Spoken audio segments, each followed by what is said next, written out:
네, 우선 디지털 트랜스포메이션에 대해서 좀 말씀드리겠습니다. 미디어의 트렌드는 디지털 트랜스포메이션으로 다 말씀드릴 수 있을 것 같은데요. 이거 저 스웨덴의 에릭 스톨터먼이라는 교수님이 하신 얘기인데, 인간 삶의 디지털의 기술의 영향으로 가져오는 변화를 얘기합니다. 첫 번째 단계로는 디지타이제이션이고요. 두 번째 단계로는 디지털라이제이션, 세 번째 단계로 디지털 트랜스포메이션으로 지금 발전을 하고 있습니다. 네, 디지타이제이션 단계는 아날로그였던 환경이 이제 디지털로 변하는 거고요. 그래서 테임리스 환경, 서버, 파일 베이스 환경으로 바뀌었다는 얘기고요. 디지털라이제이션은 이제 근무의 형태가 바뀌었습니다. 그래서 과거에는 테이블 들고 다니면서 이제 프로그램을 제작했었는데 파일 베이스에 넌리니어 편집이 도입됐고요. 그리고 네트워크 제작 시스템이라고 해서 이제는 테이블 들고 종편을 가거나 녹음실을 가지 않습니다. 쉐어드 스토리지에 올려놓기만 하면 누구든 갖다 끌어서 작업할 수 있는 환경으로 변했습니다. 지금은 세 번째 단계로 디지털 트랜스포메이션 단계고요. 이거는 시청 행태 변화에 따른 서비스 변화입니다. 이제는 누구도 방송사에서 보는 프로그램을 기다렸다 보는 환경이 아닙니다. 지금은 시청자들은 내가 원하는 시간에 원하는 장소에서 원하는 콘텐츠를 보고 싶어 하죠. 그래서 네, AI, XR 그리고 오버 더 탑이라고 하는 OTT, SNS 등 온라인 환경에 적극적인 활용을 하고 있습니다. 모든 방송사들이 그렇게 하고 있고요.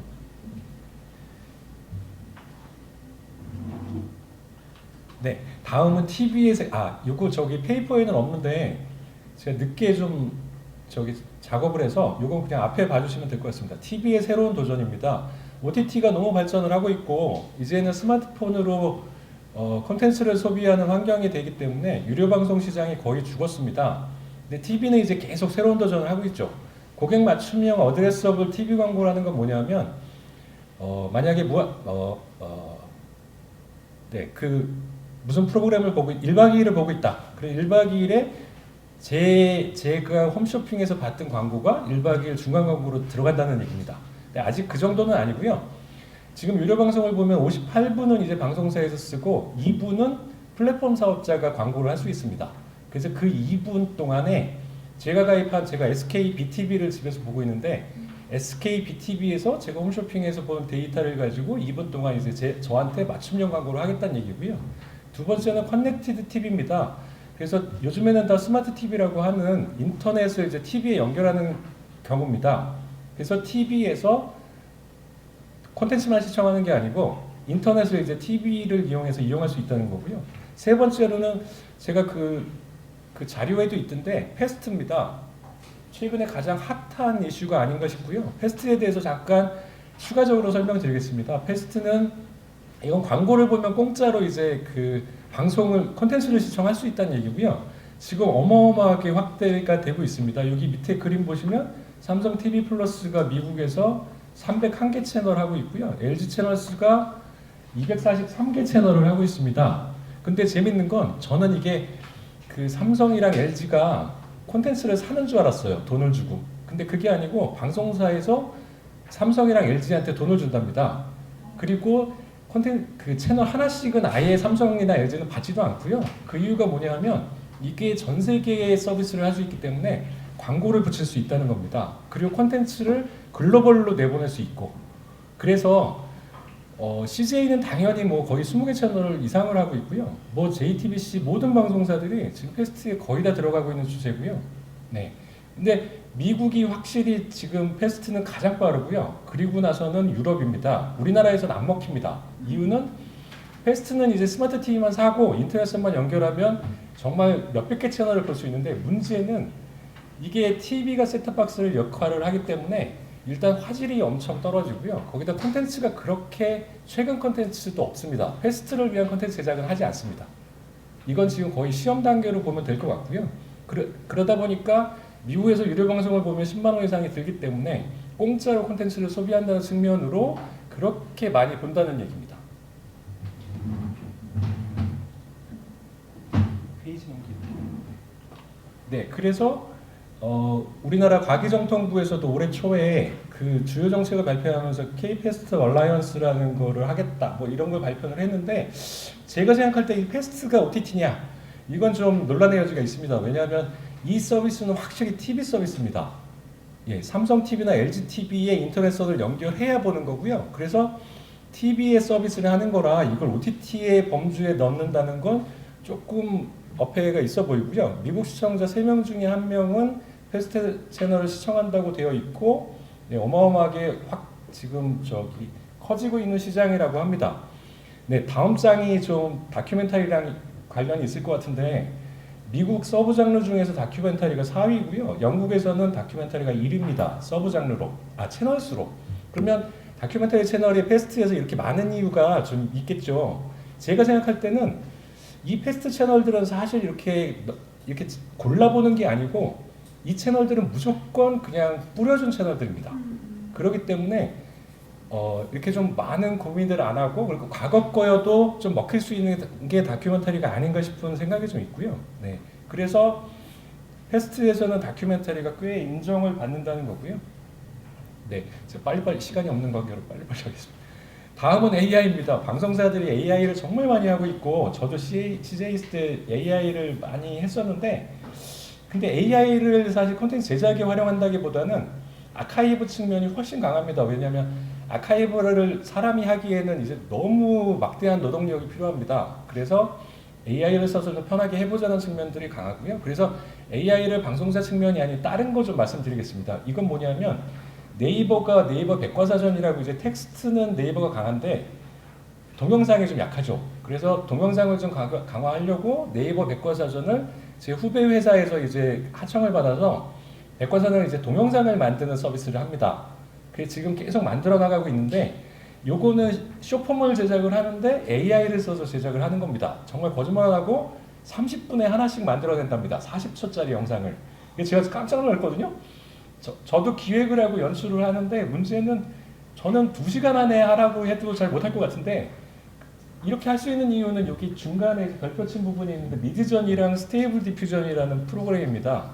이 두 가지 프로그램을 쓰면 프롬프트라고 제가 입력어를 뭐로 넣느냐에 따라서 거의 뭐 저작권에 안 걸리는 영상들을 무한대로 뽑아낼 수 있다는 거죠. 그래서 제가 이 친구들이 만든 요거는 그냥 그 동영상은 아니 그러니까 스틸 이미지 가지고 만든 40초짜리 셜록 홈즈를 한번 보여드리겠습니다. 날카로운 회색 눈의 프로파일러 셜록 홈즈. AI가 만든 겁니다. 셜록 홈즈 방탈출 카페가 있기라고 하는데요. 이 멘트랑 음악은 네이버에서 제공한 거고요. 셜록 홈즈는 영국의 작가 코난 도일이 쓴 추리소설 셜록 홈즈에 등장하는 주인공인데요. 주변 환경과 타인의 인상착의를 세밀하게 관찰하는 놀라운 프로파일링 능력을 갖고 있어요. 셜록 홈즈는 범인은 반드시 범행부의 증거를 남긴다는 말을 늘 강조했는데 이는 현대범죄 수사기법의 시초라고 해도 과언이 아니에요. 183cm가 넘는 키, 날카롭게 빛나는 회색 눈을 가진 홈즈는 전 세계적으로 많은 팬들을 보유하고 있고요. 셜록 홈즈의 주소로 등장하는 런던 베이커가 221번지에는 지금도 사건을 의뢰하는 편지가 도착해 우편 배달부를 곤혹스럽게 만든다고 하네요. 네, 이 40몇 초 되는 영상을 AI가 정말 30분에 하나씩은 뽑아낸다고 하니 정말 어마어마합니다. 대신에 이제 프롬프트에 어떻게 명령어를 집어넣느냐 이게 관건이고요. 이거는 정말 학문적으로도 연구할 가치가 정말 많아 보이는 분야인 것 같습니다. 뭐 정말 많은 제작 현장에 쓰이고 있고요.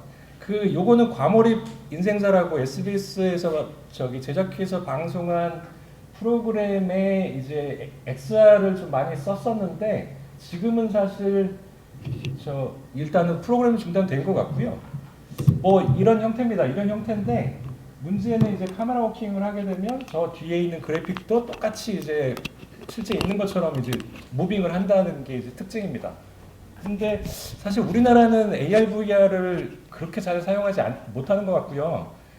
네, 그 XR 기술은 카메라가 아닌 이제 트라이포드나 아니면 렌즈에 트래킹 장비를 걸어서 그 데이터를 이제 그래픽에도 입히는 겁니다. 그래서 그래픽도 똑같이 그렇게 카메라 워킹과 똑같이 움직이게 그렇게 만드는 기술이고요. 네, 방송사에서 XR 활용하는 사례들은 그렇고 요것도 저기 외국이 정말 잘 사용해서 외국 거 저기 짧게 보여드리겠습니다. 아 이거 우리나라도 있고요. 이거 BTS입니다.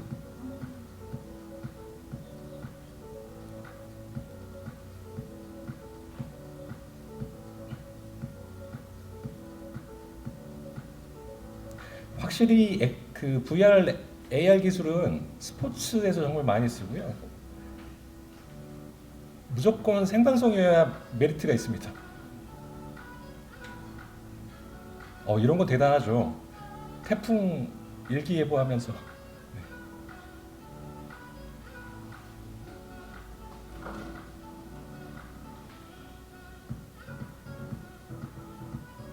네, 이건 마마 때 그 방탄소 BTS 출연한 거고요.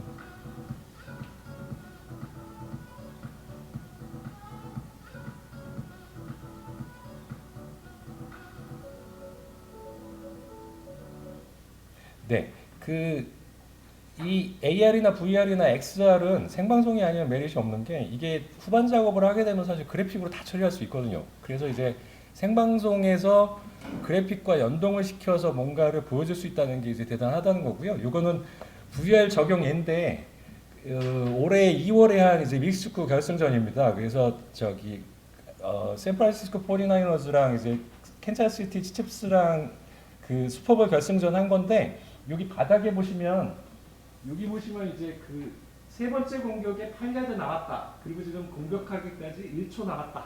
이게 사실 실시간이거든요. 실시간인데 이걸 경기장에 진짜 깔려 있는 것 같아요. 카메라 워킹을 그대로 먹거든요. 그래서 그러니까 사실 VR을 방송사에서 사용한 거는 정말 오래됐고요. 이렇게 해서 실시간으로 쓴 거는 정말 오래됐죠. 이 라인은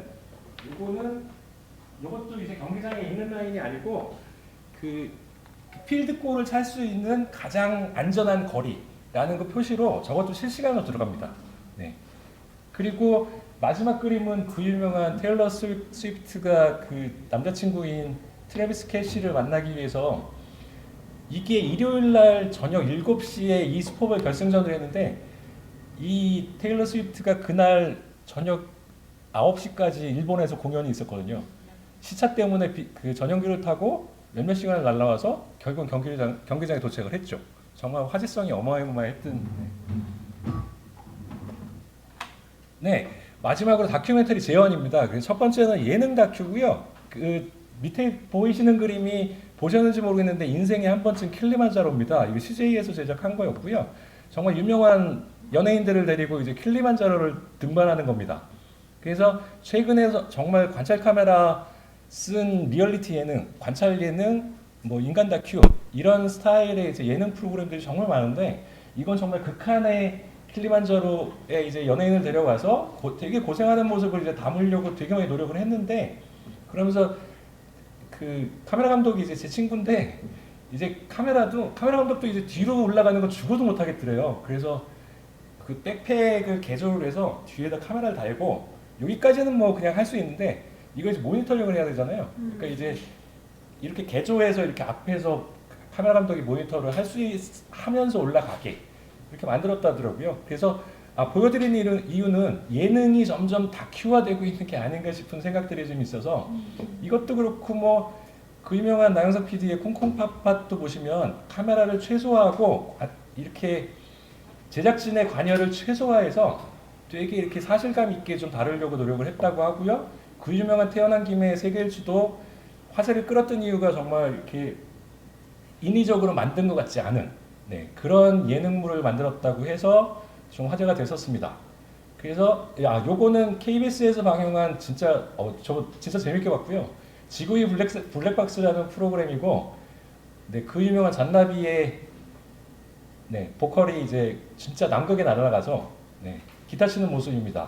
그래서 반면 다큐멘터리는 어떻게 하면 메시지를 재밌게 전달할 수 있을까를 고민하고 있는 중인 것 같고요. 음악, 드라마 전반을 아우르는 환경 다큐가 시청자들을 만나는가 하면 B급 다큐를 표방하며 색다른 재미를 선사하고 있습니다. 그래서 뭐 지구의 블랙박스는 이 잔나비 말고도 그 YB의 윤도현 아저씨가 그 수조에 들어가서 막 노래하고 정말 독특한 다큐를 좀 선보였지 않았나 싶습니다. 네. 그 두 번째는 네, 신기술 적용입니다. 그래서 이제 다큐에 신기술을 적용하면 제작 지원 사업이나 이렇게 정부 지원이나 아니면 피칭을 해서 이제 투자를 받으실 때 좀 유리하지 않을까 싶어서 좀 보여드리는 거고요. 제가 이번에 나이파에서 한 XR 스테이지 인프라 지원 사업에 잠깐 관여를 했었는데, 그러니까 이건 나라에서 나라 돈으로 만든 스튜디오라 가장 관건이 이제 가동률이에요. 그러다 보니까 지원 사업을 공모를 해서 선정된 작품에 한해서는 이제 공짜로 쓰게 해주는 겁니다. 대부분이 드라마인데 다큐도 좀 지원하셔서 이렇게 해서 제작 지원을 좀 받으시면 어떨까 싶고요.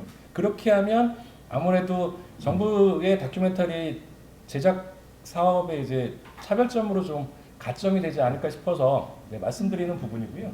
세 번째는 유튜브 활용입니다. 확실히 요즘에 유튜브를 빼놓고는 말이 안 되는 부분이 많아서 대부분의 방송사가 요즘엔 방송이 먼저냐 유튜브가 먼저냐 뭐 이럴 정도로 유튜브를 심하게 드라이브를 걸고 있는데, 최근엔 사실 쇼폼입니다. 그래서 밑에 보시는 두 개가 그 아까 그 인생에 한 번쯤 킬리만자로의 쇼폼 형태고요. 네. 그리고 그 옆에는 유튜브의 클립 영상입니다. 뭐 확실히 유튜브는 화제성이랑 조회수에 주목을 하는 거고요. 문제는 저렇게 클립을 만드는 이유는 클립 보고 재미를 느껴서 본편을 보게 만들거나, 아니면 저런 쇼폼은 계속 이렇게 화제성을 계속 일으키는 거죠. 네. 그래서 하이라이트 영상이나 클립 영상, 비하인드 영상 뭐 이런 걸 해서 유튜브 이용자에게 콘텐츠 전편을 시청하도록 유도하는 게 가장 클 것 같습니다. 요즘에는 확실히 쇼폼 성장세가 너무너무 두드러지고 있고요. 그래서 어떻게 하면 더 자극적으로 만드냐 가지고 많이 노력을 하는 것 같습니다. 하나 더 보여드리면 이거는 그 유명한 눈물의 여왕입니다. 근데 눈물의 여왕의 비하인드 영상, 그럼 이제 촬영 현장 가서 이렇게 몰래 찍는 게 아니고, 와 이건 주연 배우들이 아예 유튜브 프로그램을 제작을 하는 거예요. 그래서 주연 배우들이 세트를 소개하는 거고요. 그래서 우리 찍고 있는 현장이 이렇다라는 걸, 그래서 이제 아예 출연 계약 할 때 맺었겠죠. 이렇게 유튜브 니네 나와서 이런 거 해야 돼, 뭐 맺었을 것 같은데, 그래서 이 정도로 지금 유튜브에 노력을 많이 합니다. 네, 저도 놀랐습니다. 사실 이거 세트장을 제가 잘 하는데 여기가 그렇게 높지가 않은데, 와, 네, 네, 그래서 한번 가져와 봤고요. 네, 여기까지입니다. 아, 네. 네, 안녕하세요. 저는 현장에서 촬영 감독으로 일을 하고 있습니다. 프리랜서로 일을 하고 있고, 학교에 강의도 하고 뭐 곁다리로 강의도 하고 촬영도 하고 그런 이제 프리랜서로 일을 하고 있습니다. 그래서 사실은 프리랜서이다 보니까 나는 다큐멘터리만 촬영해, 나는 뭐 드라마만 촬영해, 이런 거 장르에 가리지 않고 뭐 들어오는 일은 다 하다 보니 뭐 여러 장르에 걸친 촬영의 어떤 그 특징이라고 할까, 이런 것들이 나름대로 그 노하우가 쌓이고 뭐 이러다 보니까 나중에는 그 어떤 거를 촬영하다 보면 요 다른 장르의 이런 거를 도용해서 뭐 현장에 좀 촬영을 적용한다든지 이런 거에 또 도움이 많이 되던 그런 경험이 좀 있더라고요. 그래서 어찌됐건 지금 이제 발표자님의 쭉 발표한 거를 들으면서, 야, 이게 그 HD 전인 그 소위 아날로그 시대의 그 촬영부터 시작을 해서 지금 엄청난 그 기술의 발전이 있구나라는 걸 새삼 다시 한번 느끼죠. 그래서 사실은 저는 촬영자의 입장으로서 그 아날로그 시대 때 그 소위 그 소니 베타캠이라고 하는 그런 카메라로부터 시작을 했었어요. 그래서 보면 그 처음 발표자님이 말씀하신 거, 혹은 지금 발표자님이 말씀하신 처럼 카메라에 테이프를 넣어서 촬영하던 시대죠. 그래서 뭐 다큐멘터리 해외 출장이라도 뭐 가다 보면 그 테이프 촬영할 그 말하자면 그 테이프만 싸가는 게 거의 한 보따리로 싸가야 되는 거. 그리고 현장에서도 또 일을 하다 보면 뭐 테이프 찍었던 테이프 관리, 안 찍은 테이프, 아직 이제 찍을 테이프 관리 이런 것들도 상당히 그 좀 뭐 신경이 쓰였던 부분이고 공항 특히 이제 저는 사실 영화로 필름으로 영화 찍던 시대와 이제 이쪽 테이프로 이제 그 디지털로 넘어가던 시대 중간 정도의 세대예요. 그래서 영화 같은 거 필름으로 작업을 하거나 이럴 때 해외를 갈 경우에는 그 필름 촬영한 필름의 관리들이 또 상당히 신경이 많이 쓰이고 또 공항에서 엑스레이 통과하잖아요. 그러면 그 찍었던 필름에 엑스레이 빛이 투과됐을 때 촬영 원본의 훼손을 걱정을 많이 해서 또 공항에서 막 싸우기도 하고 이거 엑스레이 통과하면 안 된다. 이거는 촬영 원본이라 뭐 빛이 투과하면 뭐 이런 것들을 서로 막 공항에서 그 막 싸우고 그냥 통과하게 하려고 막 그랬던 경험들이 많이 있던 또 세대예요. 그래서 지금 메모리 타입으로 간단하게 이렇게 촬영하는 시대가 왔고 그다음에 그거보다 더 발전 응용해서 AI나 뭐 이런 것들의 시대가 와서 이제 그 발표자님들 이렇게 뒤에서 발표하는 거를 보면서 와 뭐 계속 뭐 기술의 발전이 엄청나구나 하는 걸 세상 계속 느끼게 됩니다. 느끼게 되면서 사실 카메라 저는 이제 여러분한테 살짝 그 카메라의 그 현재 발전한 예를 들어 아날로그 시대 때부터 지금 완전 디지털까지 발전한 그런 요약을 좀 더 이제 말씀드리고 이제 발표자님한테 간단한 질문 하나 드리고 이제 마치고자 하는데요. 사실은 그 현장에서도 트렌드가 많이 바뀌었어요. 사실 그 필름으로 영화 찍던 시대 그 다음에 아날로그 때 그러니까 사실은 다큐멘터리 촬영 현장과 영화 촬영 현장은 조금 형태가 다르지만 어찌됐건 그 현장에서 그 영화 아까 말씀하신 영화진흥위원회 이제 관계자분도 계신데 그 이렇게 영화의 극으로 만드는 영화지만 결국 본질은 다큐멘터리에서 그 생생한 팩트와 그 인간의 감정에 호소하고자 하는 그 전달하는 것들이 결국은 그 본질은 영화의 극으로 만드는 거와 거의 동일하다는 생각이 들어요. 인간의 감정이 느끼는 그 포인트는 사실은 다큐멘터리의 팩트를 보여주던 그것을 픽션으로서 만들어서 극으로 보여주던 간에 그 전달하고자 인간에 호소하려고자 하는 그 포인트는 비슷하다고 볼 때 사실 그 영화로 제작되는 이제 픽션의 촬영 현장에서는 상당히 그 촬영 관계자들이 구성원이라고 해야 되나 필름 크루들이 상당히 좀 여러 전문가들이 모여 있는 거죠. 사실은 이런 사실은 다큐멘터리 찍다 보면 팩트가 중요하고 현장이 중요하고 그 포인트의 타이밍이 중요하기 때문에 사실 그 이런 세팅된 조명과 뭐 이렇게 이런 오디오의 NG가 별로 중요하지 않거든요. 그렇기 때문에 그런 팩트를 찍고자 사실 현장에서는 막 세팅을 해서 찍지는 않거든요. 더 중요한 것이 있기 때문에. 그러나 영화에서는 그렇지 않아요. 영화에서는 사실은 이런 사실 그 포인트를 전달하기 위해서 이렇게 조명도 세팅하고 오디오도 이렇게 찢어지지 않게 이렇게 적당한 그 볼륨을 조절을 하고 이렇게 이제 하거든요. 사실 이 본질은 정확한 전달하고자 하는 그거를 제대로 왜곡되지 않게 전달하기 위한 어떤 그런 기술력인데 그런 것들이 이제 점점 발달하다 보니까 이렇게 이제 엄청난 기술까지 이제 현장에 있지 않은 머릿속의 상상으로 되는 것까지도 현장처럼 이렇게 촬영할 수 있는 이런 시대까지 왔다는 거죠. 그런 거에 대해서 이제 너무나 이제 좀 어디까지 갈 건가라는 이런 생각도 하게 되고 사실은 3D 그 S3D 입체 영상이 처음 이제 도입되고 한참 유행이 됐을 때 상당히 이제 3D가 도래가 되나 보다라고 생각했는데 지금 거의 3D가 없죠. 3D가 사실 기술적으로 왜 이제 거의 이제 사장이 됐다고 하기는 뭐하지만 하여튼 그 일부에 제작이 되고 사실 그렇게 많이 제작이 안 된다고 볼 때 사실 지금 얼핏 이제 막 XR, AR 뭐 이런 것들이 지금 막 많이 도래하고 있는데도 보고 어느 분야는 또 3D처럼 좀 죽기도 하고 좀 없어지기도 하고 그렇게 생각이 드는 거죠.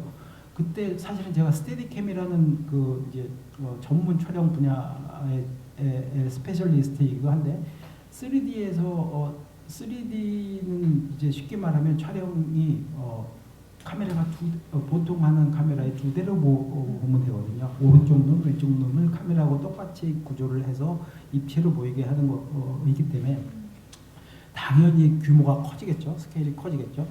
그러니까 보통 한 대의 카메라보다는 두 대의 카메라를 세팅을 하는 거라서 엄청난 그 규모의 이제 그 무게가 되는데 그걸 이제 스테디캠이라는 거를 제가 이제 한국에서 처음으로 도용을 해서 해봤어요. 그러니까 사실은 뭐 10kg의 카메라라면 20kg의 카메라를 세팅을 해서 들어야 되는 뭐 이런 것들이기 때문에 상당히 쉽지만은 않았는데 그거를 이제 출하를 하고 막 이랬을 때 사실은 그거에 대한 어떤 안티라고 해야 되나? 그거에 대한 기술적으로 반박하는 거에 많이 이제 그 반박도 당해보고 그거를 서로 이제 토론해가면서 이제 뭐 그랬던 기억이 나는데 결국은 3D가 뭐 이렇게 다운이 되고 그 다음에 이제 XR도 사실은 스테디캠에 적용을 한다고 해서 처음에 XR 나올 때 스테디캠으로 스페셜리스트로 현장에 촬영했다가 결국은 현장에서 기술적인 문제로 인해서 스테디캠에 적용해서 촬영을 못하고 결국은 아까 말씀드린 현장이 아니고 그냥 합성 촬영을 해서 나중에 후반 작업으로 합성하는 걸로 결국은 결과물로 나갔던 기억이 나거든요.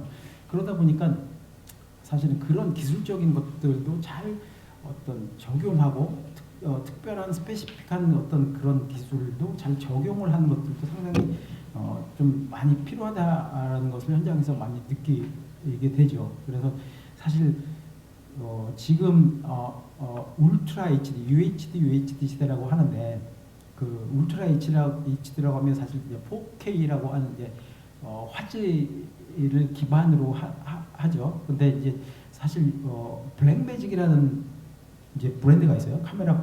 이게 카메라도 만들고 이제 뭐 후반 작업하는 그 이제 편집 기술도 만들고 뭐 그런 회사인데 호주 기반의 회사인데 블랙매직이라는 그런 회사에서 지금 현재 작년 재작년에 12K 그러니까 우리가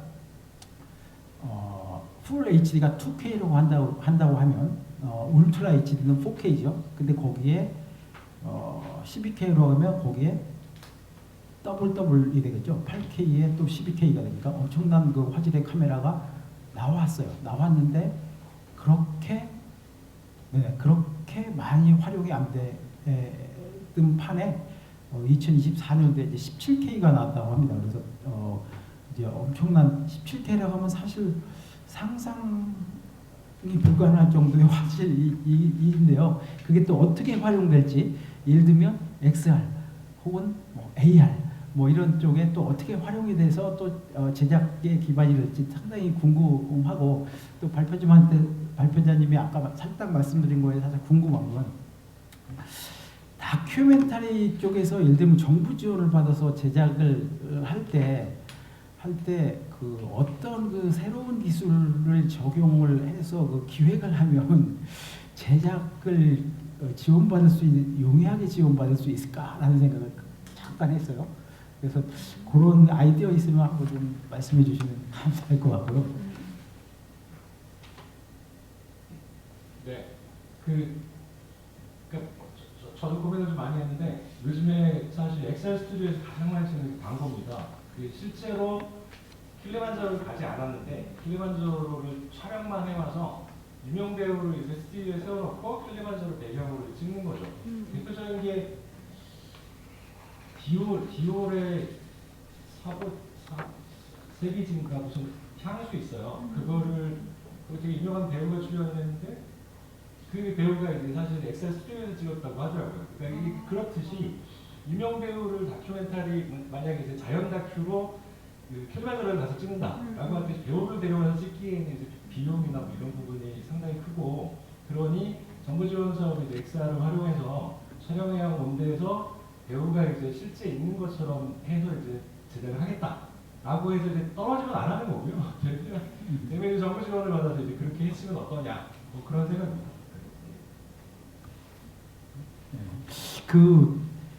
이게 지금 아까 지금 조금 발표하는 것들을 이렇게 봤을 때 얼핏 좀 느끼는 것들이 사실 다큐다, 영화다, 뭐 예를 들어 예능이다, 뭐 이렇게 장르를 딱딱 구분짓지 않고 어떠면 예능의 다큐, 아까 예능의 다큐화를 말씀하시잖아요. 그래서 사실은 우리 학회에서도 사실은 이런저런 사실 그 기획이나 이런 것들을 할 때 우리가 그냥 전형적인 순수 다큐멘터리 쪽 내지는 뭐 어떤 이런 쪽으로 기획한다기보다는 어떻게 약간 다른 장르와 이렇게 콤비네이션을 해서 그 예능적인 다큐 혹은 뭐 이런 것들을 기획을 할까 하면 괜찮겠다라는 생각도 좀 해봤어요. 그래서 그런 것들도 한번 같이 이렇게 머리를 맞대고 기획하고 이렇게 공부해보는 것도 괜찮다는 생각을 좀 하면서 발표를 마치도록 하겠습니다. 감사합니다. 저도 2분만. 네. 할까요? 네. 제가 요거 할 것 같다 했었는데 요거 한 장만 잠깐만 보여드리겠습니다. 제가 정말 좋아하는 다큐였고요. KBS 명작 다큐 참하고도 솔레의 길입니다. 제가 볼 때마다 울컥하고요. 와, 스산정에서부터 그 10월에 출발해서 186일 동안 오체 투지를 하면서 2,000km를 가요. 티벳 3명이 이제 하는데 오체 투지라는 건 걷지 않고 계속 공을 던져서 절을 하는 거거든요. 와, 근데 나무장갑을 15개 썼다고 보고요. 가죽 앞치마를 8장을 썼대요. 다 떨어졌답니다. 186일을 이렇게 갈 수 있다는 건 정말 전 진짜 이거 볼 때마다 울컥하는데 문제는 이게 이제 정말 상도 많이 타고 막 되는데 화제성도 잘 모르겠고 이제 그런 것 때문에 제가 이때 유튜브를 조금 더 고민하시고 했었고 제가 비하인드를 좀 어떻게든 유튜브든 틱톡에 홍보할 생각을 좀 하셨으면 훨씬 화제성이 되고 길이 남는 명작 다큐가 되지 않았을까 싶어서 보여드립니다. 전 볼 때마다 진짜 울컥하고 네, 감사합니다.